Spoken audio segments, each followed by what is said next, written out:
Hello and welcome everyone. Thank you very much for tuning in. This is the lesson for Unit 1, Lesson 8. And in this particular lesson, we're going to be looking at the origins of the modern democratic state and also some of the other things that make democratic states run. So before I begin, please let me encourage you to have your Google Doc opened up for today's lesson. And also in doing so, please fill in the content or answer any key concept questions that appear. Let's get started. So early on, the first democracy took place in Athens, Greece. The concept of democracy was born in the city-state of Athens, and although it was originally a monarchy, by the 6th century BC they overthrew their monarchy and established demokratia, or rule by the people. Athenian democracy was a direct democracy, and in that way, the people of Athens voted for whatever they wanted with rocks. Most iconically, they voted for whether or not to go to war against the Persians. And then came the Roman Republic. Although not really very democratic, they had representation in government, but there was class struggles between the patricians, the upper class, and the plebeians, the lower class. And it should be noted that women, slaves, and foreign-born people could not participate. However, we look to the Roman Republic for all their advancements and iconic structures of government. Later on came feudalism. Feudalism was used during the Middle Ages in Europe, and used from the 9th to 12th century. Feudalism is basically a loosely organized system in which powerful lords divided their lands among the other lesser lords, with mutual obligations in mind. If you look at the diagram to your right, that's exactly what I mean.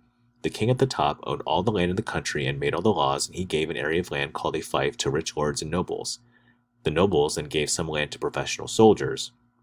In return, these knights fought for nobles and the king, and also the lords and nobles agreed to supply the king with soldiers and horses for his army. And of course, at the very bottom of feudal society, we had the peasants and the serfs who worked the land for the nobles and knights who in turn offered them protection. Later on came the age of nations and kings. As the feudal system started to collapse, there was a need for a more structural relationship. By the 1400s, the power of the monarchs was expanding and feudalism was ending. In places like Spain, England, and France, rulers centralized power, created national governments and legal systems and taxes.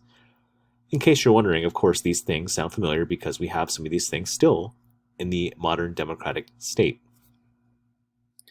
And after the Age of Nations and Kings came the Age of Absolutism, where the power of absolute monarchs came to be. Absolute monarchs have had sovereignty or the utmost decision-making power in their respective governments. All absolute rulers need legitimacy. What is legitimacy? Legitimacy is basically the belief of the people that a government has the right to make policy. How did these kings and queens gain legitimacy? Some did so through the divine right of kings theory, which is the belief that God granted the king or queen authority to rule. To defy the king or the queen was to commit a sin against God, and people did so at their own peril. People also gain power through personality. You can gain power by winning popular support, and the people agree to allow them to rule. Government binds itself to the rule of law.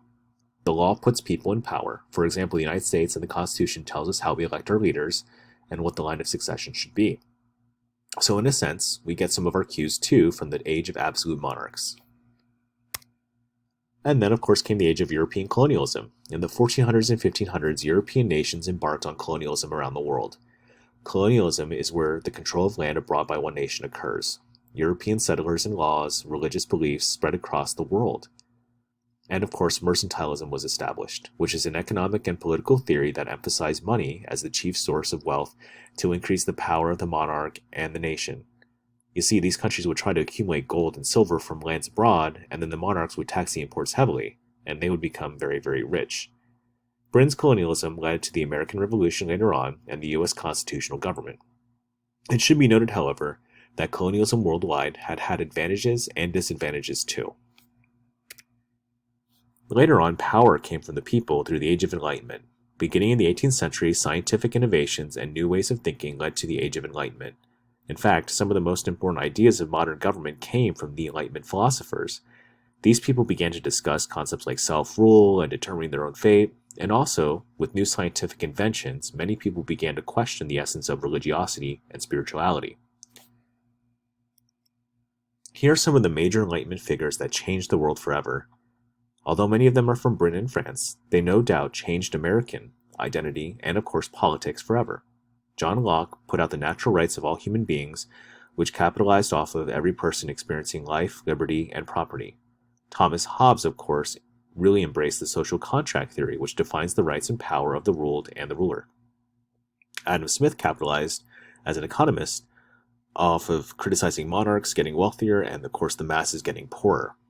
Of course, we have Voltaire, who advocated for religious freedoms and scientific observations, Montesquieu, who advocated for the separation of powers and checks and balances, which, of course, to you by now should sound really familiar, and, of course, Blackstone, who believed in common law that legal decisions had to be made on the basis of similar decisions that were made in the past. Altogether, those items and events throughout history have contributed to the modern democratic state. Now we're going to transition and talk about some of the other things that combine to form how a modern democratic state runs, while focusing on economics and some of the other social institutions too. So what else does a democracy need to be successful in today's times? Many people say that we should look to the Constitution and our founding fathers for signs for today. The first thing that's a strong foundation in democracy today is the recognition of the fundamental worth of dignity of every person. In other words, every single person matters in a democracy. Second, we should have respect for the equality of all persons. In other words, we should promote equality and equity for all people. Third, faith in majority rule and insistence upon minority rights, which means if there's a majority rule in a vote, the majority wins, but the minority are still respected in some capacity. 4 is the acceptance of the necessity of compromise, which means that government works best when it cooperates. And 5 is the insistence upon the widest possible degree of individual freedom, where whatever governmental action is, freedom is still respected as a right. So let me ask you this before we delve deeper. What are citizens entitled to under the democratic concept of equality? And what are some of the things that should citizens get from government as we speak of today? Well, many people would say that government and the type of economy it has a strong relationship, and this is absolutely true when we look at democracy and the free enterprise system together. Freedom for the individual is demonstrated even in America's economic system. The American economic system is called the free enterprise system, or capitalism. Capitalism involves the private ownership of capital goods and investments made by private decisions. Capitalism also involves the success and failure of businesses by competition in the marketplace. In other words, capitalism really embellishes off of the idea of free markets and government doing as least and little as possible so that they don't interfere with the growth and potential of the entrepreneur or entrepreneurial spirit of the businessman. Many people are quick to note that capitalism has its positive and negative attributes, which we'll try to cover right here, right now. Capitalism thrives off of the concept of supply and demand, which determines what is produced in the marketplace. When supply goes up, the price goes down. When supply goes down, the price goes up. These basic tenets help us define and describe the relationship between government and the economy. Sometimes the government can and will get involved on certain issues related to the economy, especially with supply and demand in mind. Capitalism needs these 4 pillars to uphold it truthfully: private ownership, individual initiatives, profit, and competition. Without one of these pillars, capitalism simply could not be. Now, it should be noted here that although democracy is the political system of our government, and that free enterprise and capitalism is the economic system, sometimes this relationship doesn't always work out well. In fact, both are based on individual freedoms, and they work together to enforce each other, but sometimes, for example, when the economy experiences a downturn, the government will try to get involved to try to curtail the problems. Sometimes this works, sometimes it doesn't. There are many people who get really heated about whether or not government should play any role whatsoever in the American economy. But this is just one of those hypotheticals that shows you that government and economics is a give and take relationship between the two. There are some problems here that are very obvious when we look at capitalism. Historically speaking, racial and gender discrimination have limited the opportunities for certain groups to find jobs or start their own businesses. And there's also a major gap between the rich and poor in America. Government steps in to try to fix these problems, certainly, but they never try to replace capitalism altogether. In fact, when you look at the way that capitalism works, many people would say that it works best when government does very little. However, there are other people who advocate for active government action when it comes to fixing the problems that I just mentioned to you. And lastly, government does the following few things to help out a modern democratic state.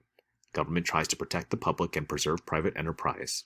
For example, if you look at antitrust laws, the pure food and drug laws, pollution standards, and building codes, these types of things help us see just exactly what government does for us. Government even promotes the economy through subsidies, public schools, and infrastructure. In fact, if it weren't for government, we wouldn't have many of our public schools and buildings that we sometimes take for granted. As you can see, government does so much. Although the question here is, how much should government participate, regulate, promote, police, and serve us, the people? That's a really tough question. Please go ahead and think about that and answer it accordingly, as this will be one of our major themes that we discuss and debate and analyze throughout the entire rest of the course for civics and government. Once again, thank you very much for tuning in, and if you need any help, please replay any part of this presentation for clarity or reach out for assistance. Thank you.